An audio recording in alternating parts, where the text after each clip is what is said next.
국회의원은 의정 활동에 도움을 받는 보좌진을 9명까지 둘 수 있습니다.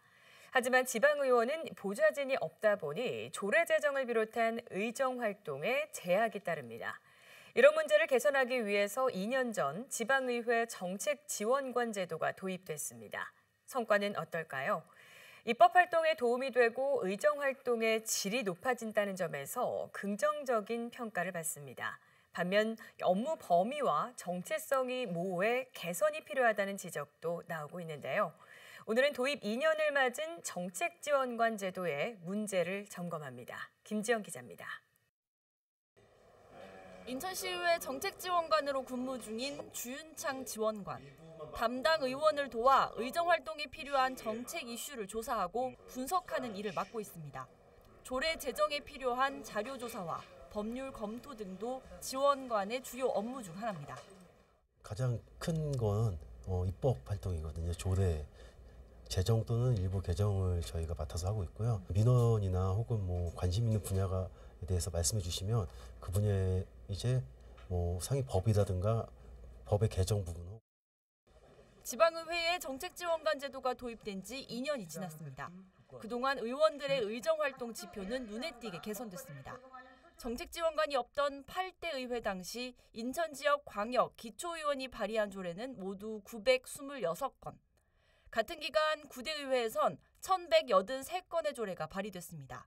25% 넘게 늘어난 겁니다. 조례를 만듦에 있어가지고 한두 건이 아니잖아요.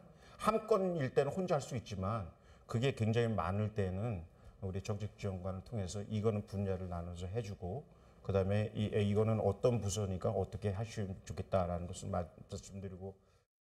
하지만 문제점도 적지 않습니다. 첫 번째는 업무 범위가 모호하다는 것. 지방자치법에 따른 정책지원관의 업무는 의정자료 수집과 조사, 연구 등의 의정활동 지원입니다.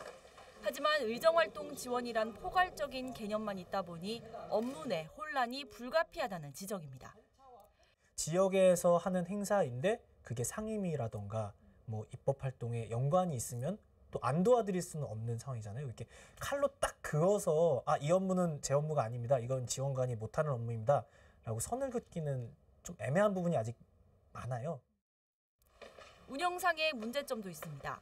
의원들의 의정활동을 보좌하면서도 의회 사무국에 속해 있다 보니 기존 직원들과 업무 충돌이 발생하는 경우도 적지 않습니다.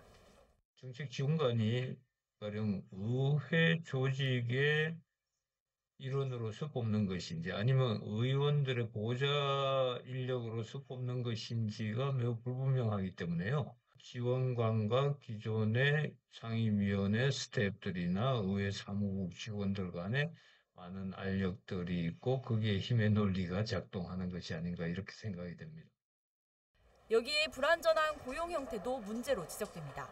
정책지원관 1명이 2명의 의원을 보좌하기 때문에 업무 불균형 문제가 발생하기도 합니다.